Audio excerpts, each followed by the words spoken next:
This meeting is being recorded. All right, great to see you guys, and I guess I have to thank you for being the faithful. Uh, I think there's something else going on right now, or there's like something else, some other speech that's ending. So anyway, it's wonderful to be able to learn Gemara again together, and we find ourselves on Mem Aleph Amud Aleph on 41a, just 3 lines from the top. And today we will be doing a new Mishnah about halfway through. So just to bring you up to speed, we're in middle of a sugya. Basically, what we explored last time in the Gemara was about Shvius, right? So during the seventh year, the fruits get Kedusha Shvius, right? We've discussed that in the past. And the question is, how does the Kedusha transfer? So what we might be a little bit more familiar with is the common discussion of Chilo Maser Sheni, which is taking the Kedusha off of Maser Sheni, putting it onto coins, and bringing it over to Yerushalayim.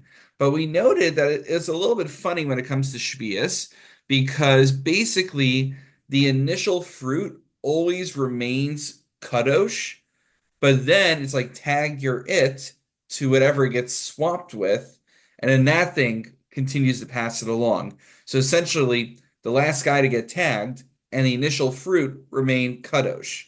But then we had a question, which is, what is the method for transferring kedusha? So there's 2 ways possibly that one could do it. One is either when I exchange, we do a sale, a transaction. I transact the fruit with coins, so then the kedusha will go on to the coins. Or maybe there's an additional method, which is similar to Meiser Sheni. I don't have to do it with another party, but I can just simply pick up some coins and say, I am putting Kedusha onto these coins. Now, that's basically the machlokus we had. One opinion was that both methods work, and the other opinion was only transaction works. So that's where we pick it up on Mem Aleph, Amid Aleph on 41a. Amar Rav Ashi. So Rav Ashi says this machlokus that we just reviewed, which was from last time, the pre-rishon. It only applies to the first initial fruit. When you're doing a transaction with that initial fruit that grew with Kedusha Shvias. Alba Sheni, but once you're a second degree removed, the fruit, let's say, that didn't have Kedusha, that swapped with that fruit, Divrei HaKol, Bein Derech Mekach, Bein Derech Chilo, everyone agrees, whether it be through transaction or whether it be through Chilo on your own, declaring its Kedusha onto coins, it would work. And what's our and now, but we have to deal with an earlier source. We learned in last week, Ivadiktani lakach lakach. We had a brisa which just used the language of lakach, buying and buying, transacting, even many degrees after the initial fruits exchange, many transactions later. The implication of the brisa was that it sounds like even for the second, the third, the fourth fruit, the only way Kedusha is transferred is via transaction. But we could easily dismiss that proof. Ayin tana reisha lakach, tana nami seifa lakach. No, it's just a uniformity of language. Since the initial transference of Kedusha had to take place via transaction, we just keep it simple. We keep using the same language, the same example of transaction, but not to the exclusion necessarily of Chilul being an option as well. All right. However, Isvei Rabbeinu Ravashi, Rabbeinu cites a brisa that's found in Tosefta and Shvius, which seems to contradict what Rav Ashi is suggesting. The brisa reads as follows: Misha yeshlo sela shel Shvius. Let's say you have a a coin which has Kedusha Shvius on it. Ubikesh likach bo chalak, but now you want to take that sela and you want to go to the clothing shop. You want to buy yourself a new sweatshirt, a new shirt. So, but the issue is that you can't use a coin with kedushas shvius to buy clothing. It can only be used for purchasing something else that is relevant for shvius. So Ketzad Yasa, what should you do in order to get the kedusha off the coin so you can then use it to purchase the shirt that you want? Yelich etzel chevni haragel etzo. if there's like a certain store owner that you're friends with, go over to him and do the following arrangement. Remember how we talked about the Thursday morning people appreciate, we talked about haramos, right? This doesn't use the language of harama per se, but this is a harama technically. Va'omerlo, tainali besela peiros. So you go over to the store owner. Ruvain goes with this coin over to Shimon, the store owner, and he says, "Give me a sela's worth of fruits." So they transact it, but no sin lo.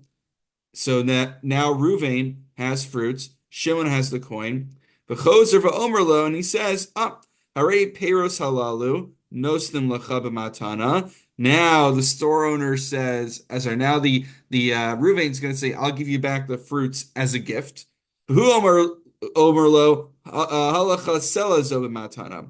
Here's your coin back as a gift. Now we're back to the drawing board. The only difference is that since they returned it as a gift, not as a transaction, Ruvain now has a selah that no longer has Kedusha Shvias, whereas Shimon has fruit of Kedusha Shvias. And he still needs to eat it with Kedusha Shvias in mind. But that's why the Brisa says, go to a Chemini who's a friend of yours who would be willing to accept Kedusha Shvias onto his coin, onto his fruit. But now you have a shviusless coin. So now you can go buy whatever you want with it. What's the point over here?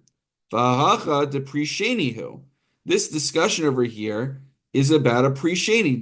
We're not talking about a first degree transaction of fruit. We're talking about a sela with kedusha shvius, which means we're already at least a degree removed from the initial fruit.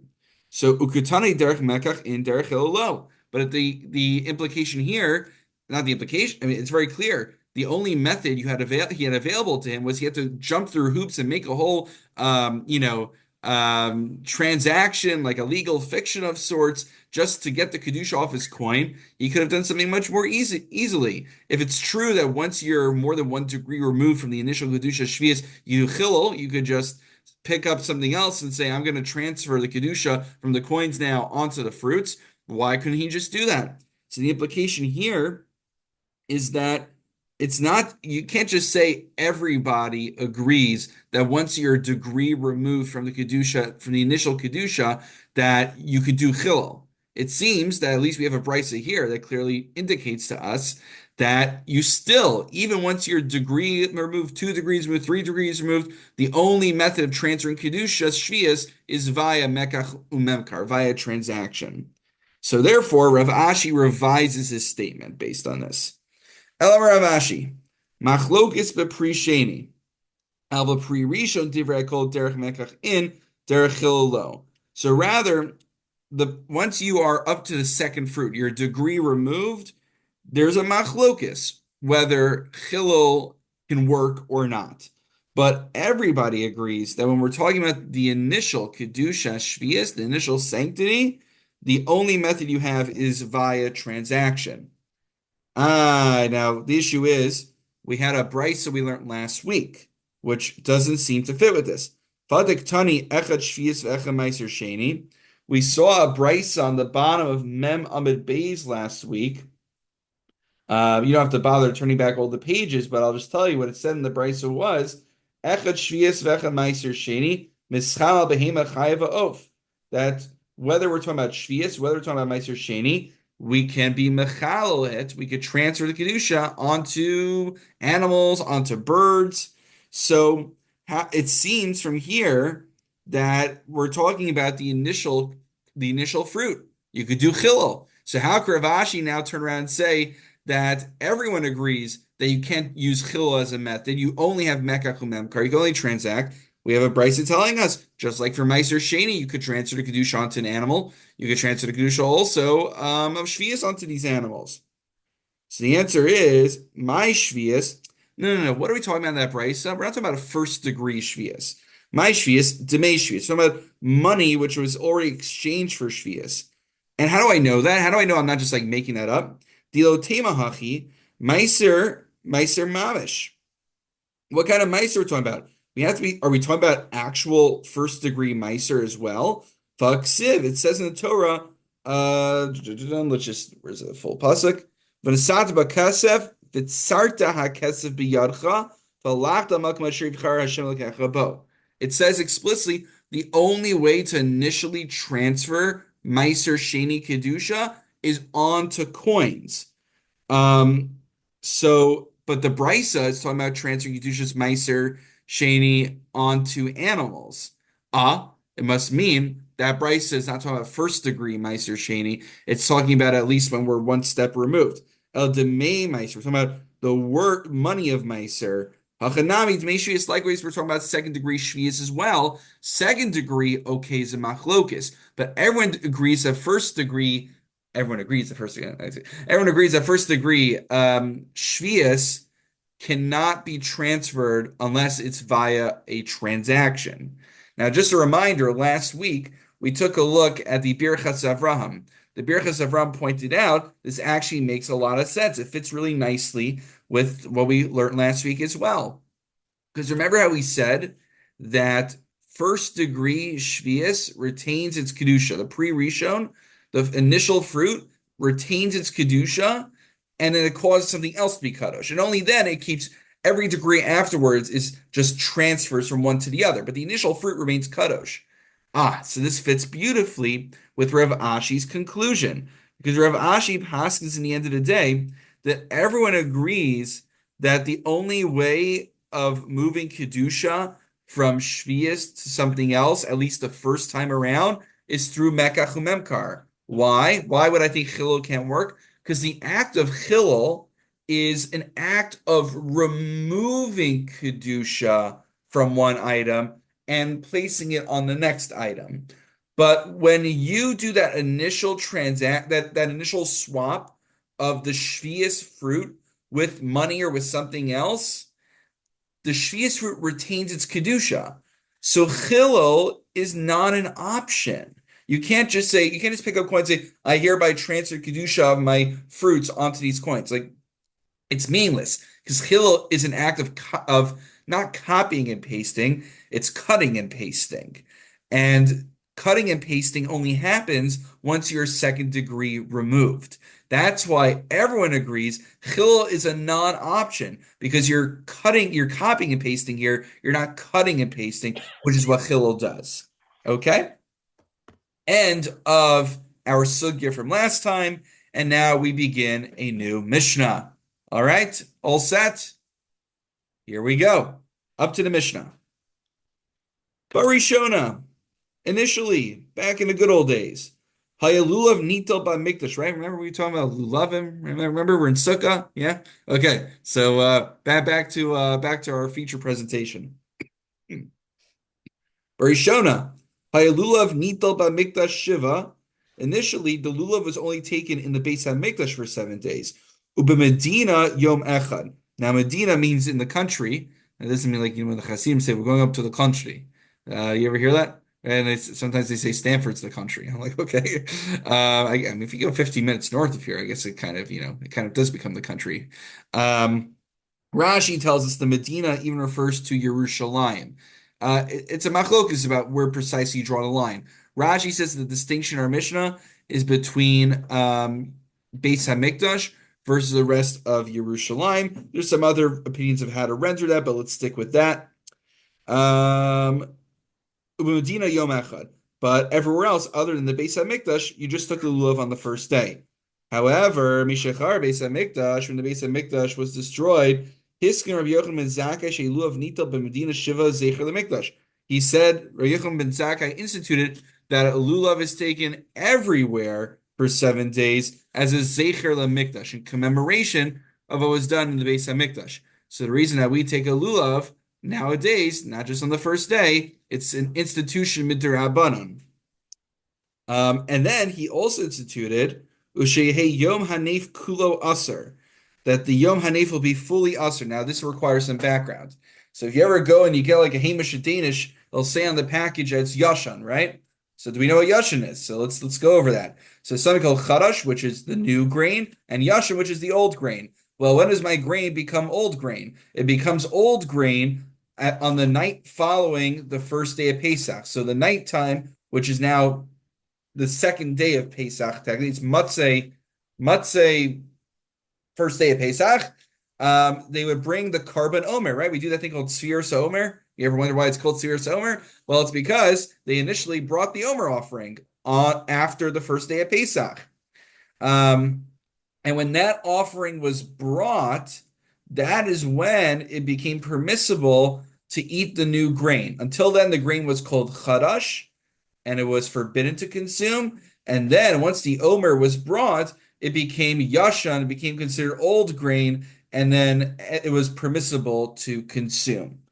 So what the takana here is that because nowadays we don't have a Beis Hamikdash, well, does that mean we can never eat grain? So he's saying is that we can still eat grain nowadays, but the cutoff point is that the entire day of the 16th of Nisan, the entire day, the first day of Chol Moed of Pesach, we do not eat the new grain yet. We wait an entire day. Why do we wait an entire day? The Gemara will explain. So we'll get there momentarily. Speaking of the Gemara, you'll Yeah. notice that the impetus for both. Oh, yes, Toby. Yeah, could you just clarify what kind of grain are we talking about here? Generally, the chameshes mine dagan, Any of them, wheat, rye, spelt, oats. right? Keeping in mind it's still Pesach, so we can't let it get leavened, right? I It, just, oh yeah, fair point, fair point. Right. It is Pesach, so you can't make challah and stuff. That's a good point. Yeah. right. And then some of the other grains we don't eat either on Pesach. So, I so mean, the grains aren't. I mean, matzah is made from the same material, right? It's just you have to make right. sure that you don't make it into chametz. Yeah, but yeah, there you go. Um, I all guess right. so you can actually make new matzah on Pesach as long as, right? Yeah, I would think so. Okay. Yeah, but I'm like, I don't know. I trust whatever they do, like behind the closed doors, and I only trust like those Hasidim in Brooklyn to make it. Right. Right. Or Right. apparently now we get from Israel. Um, so I heard there were a lot of cracked matzahs. Do you think they do during Pesach, or all of it No, made no, it's all before? it's all done before. I don't think they're doing it on Pesach. Yeah. I guess in theory, if you ran out of everything, you need a reason to remake it. Maybe. Um, but okay, so both of these takanos were instituted for the reasoning of Zecher LaMikdash. There are many takanos. It's interesting actually. There's certain things that are done zecher lechorban. For instance, in one's home, you're supposed to leave a little section of it that's not finished, zecher lemikdash. Sorry, zecher lechorban, in commemoration of the destruction of the Beis Hamikdash.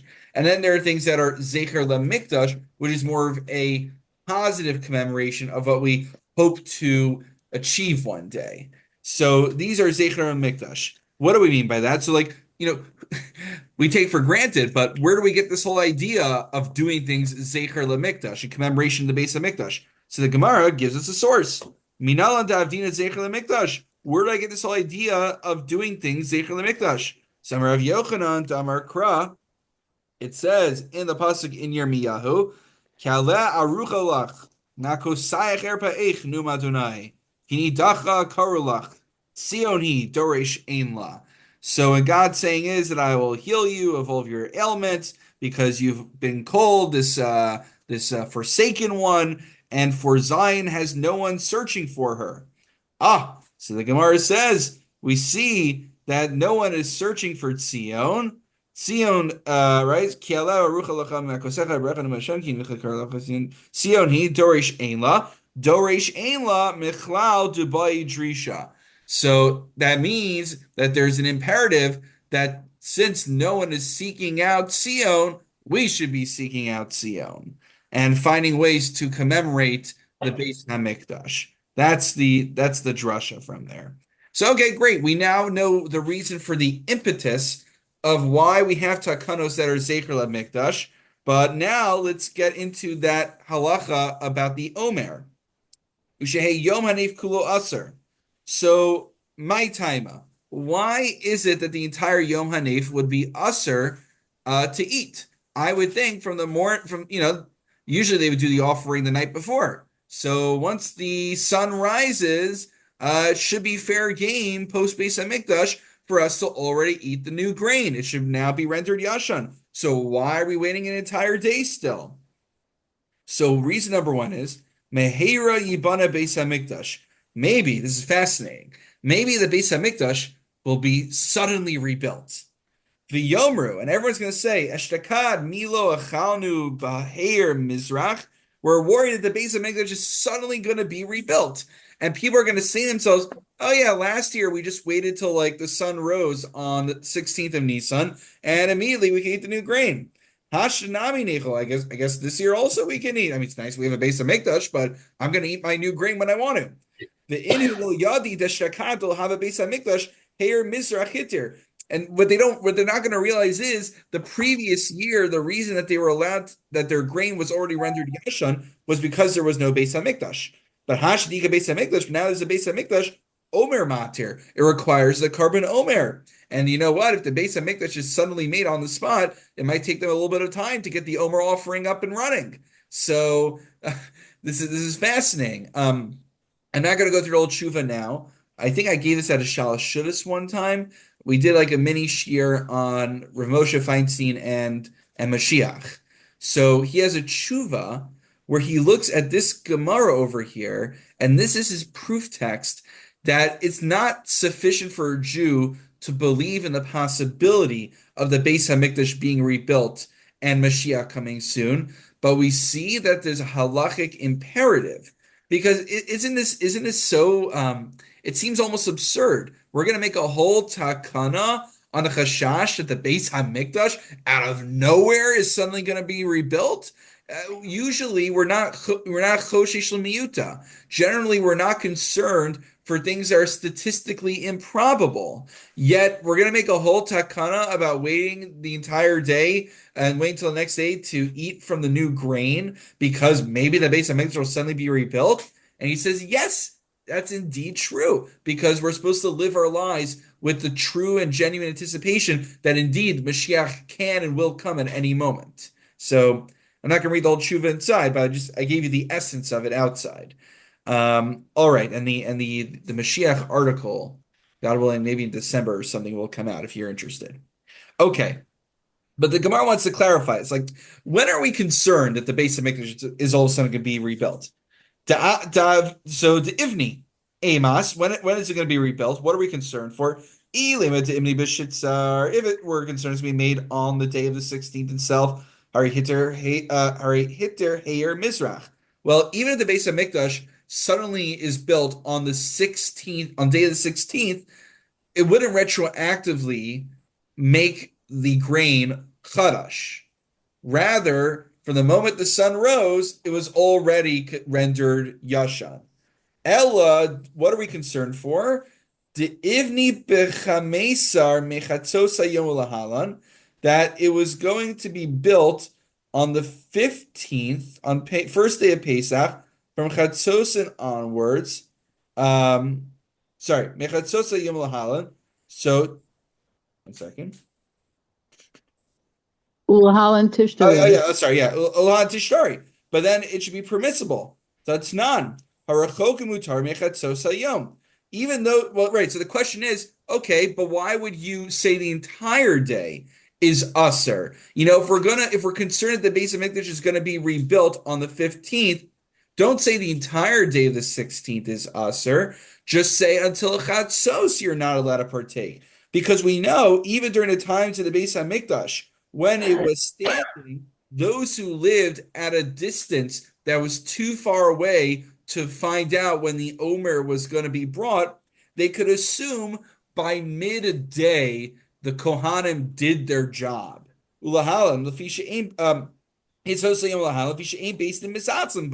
Because they're going to take care of it right away. So even if there's a delay, we know by midday, certainly, the Omer offering would have been brought. So what kind of scenario do we have that the Beis Hamikdash will be built early enough, but also late enough that we have such a concern? So look, tzricha de ivni belela or inami samach l'shkia sechama. We're worried that the Beis Hamikdash will be built during the nighttime, right after the first night of Pesach, right? For our first day of Pesach, or maybe close to Shkias Achama. So since it would be made on the night of the 16th, Matzei Yom Rishon Shel Pesach, so that means that by the time the sun rises, we have a Beis Hamikdash, which means you need a Karban Omer. But maybe that's not enough time to bring the Karban Omer. If the Beis Hamikdash is suddenly sometime during the night is rebuilt, it takes, Rashi explains, it's an arduous process, not so simple to just quickly throw the Karban Omer together. But then Rashi raises a further interesting issue. Rashi points out that it says in Shavuos, the Ein Binyan Beis Hamikdash Doche Yom Tov, that building the Beis Hamikdash cannot be done on Yom Tov. Like, it's kind of funny, right? Like, we're concerned that Beis Hamikdash is suddenly going to be rebuilt on Yom Tov. We're going to be physically building the Beis Hamikdash on Yom Tov. So, Hani Mili Binyan B'Dei Adam. What is Usser? It's Usser if we're the ones building the Beis Hamikdash. But Rashi takes a position on a theological debate. He assumes the Beis Hamikdash is essentially going to fall from heaven, and God Himself is going to remake it for us. So then it really could happen at any moment's notice, right? It's more difficult according to the Rambam and those who are more rationalists who assume that we're doing the rebuilding. But if you take a more mystical approach to the matter, Hashem could drop the temple from heaven any day. And it can happen very well on the night of the 16th. And that's why we need to be concerned that people are not going to wait for the Karban Omer to be brought. And that's why the entire day of the 16th, we aser as a precaution. And that's one opinion as to why that day is off limits. Rabbi, do we have that thinking with anything else in the Talmud? Yes. So this is a great question, and some of the pushback on Rav Moshe's extrapolation from this Gemara is like, where else do you see this? We do have other takanos that are Zecher LaMikdash that we do. Think about the Pesach. Think about Pesach at the Seder night, right? What do we say? Where's Zecher LaMikdash come up? The Hillel. Very good, Toby. The Hill sandwich, right? So I mean that's just one off the top of my head. I'm sure if you do a bar that work in the Talmud, it'll come up many times. But yeah, it's a broad concept, but it's not the idea. It's not the notion of doing things Zecher LaMikdash that is controversial. What seems to be very odd is just the concern for something that's statistically improbable. In halacha, like for instance, when you need what do you need to check bugs? What kind of fruits or vegetables need to be checked for bugs? So the rule is that something is a miyat she'ena matzoi. It is an insignificant minority. It's a machlok, it's what it is, but let's say under 10% chance of something having bugs, it doesn't need to be checked. It doesn't rise to the threshold of constituting a suffix in halacha. The fruits and vegetables that we check have a mir hamatzoi. They generally have somewhere between a 10 to 50% chance of having bugs. So that's why they require checking.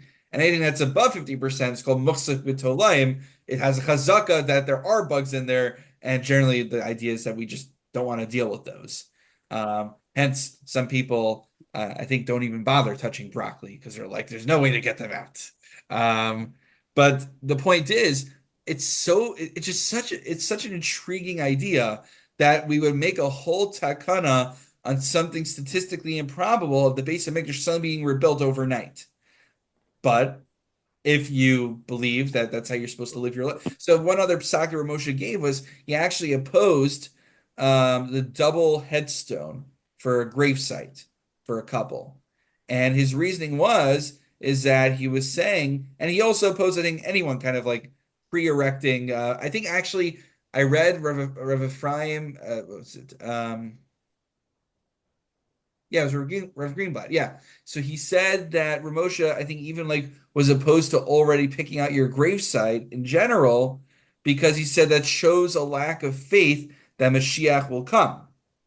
And even according to the Rambam's opinion, that at the end of Mashiach, everyone dies and becomes spirits afterwards, everyone's death will take place in Eretz Yisrael.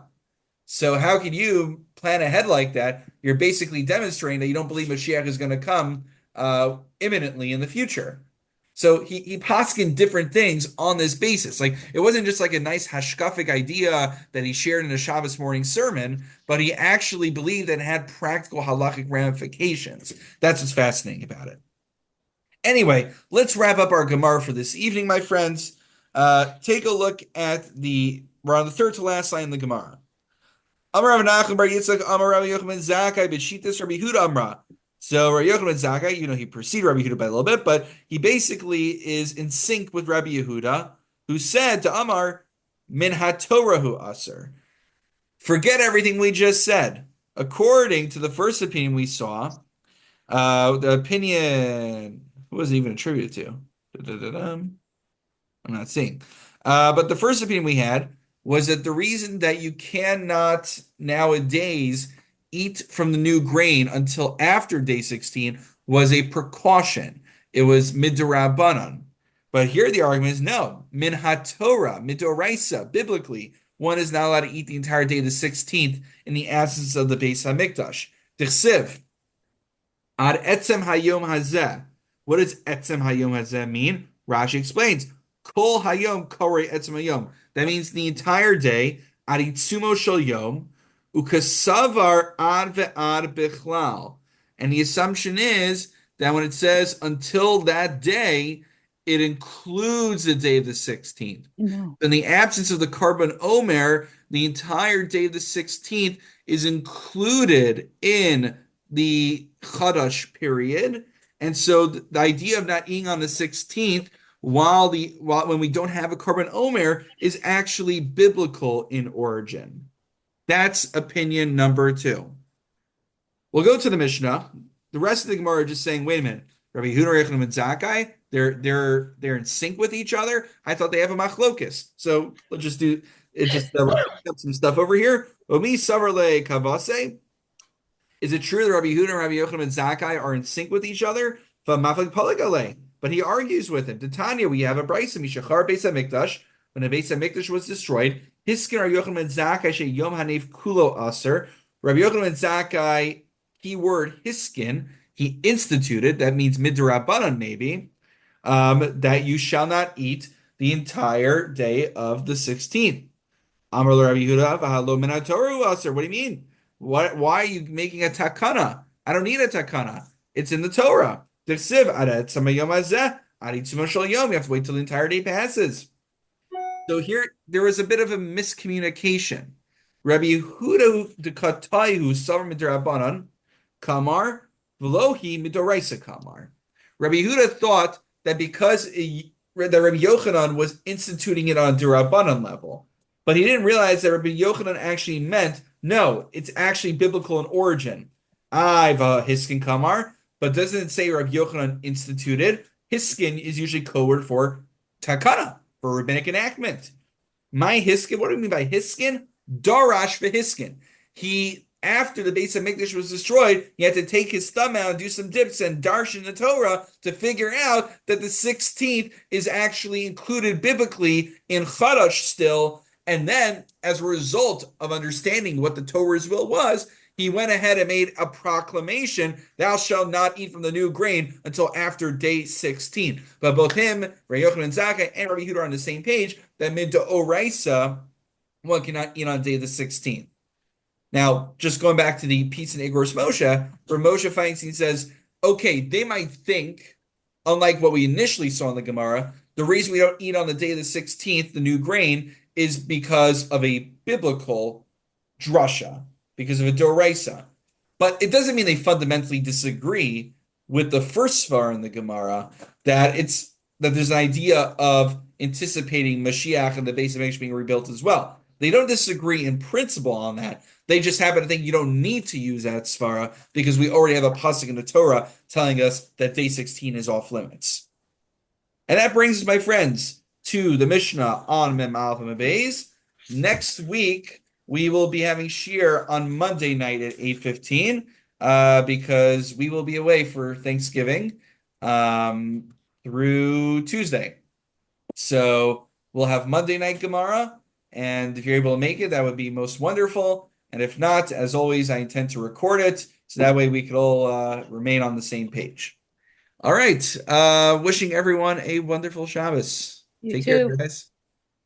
Thank you. Thank you.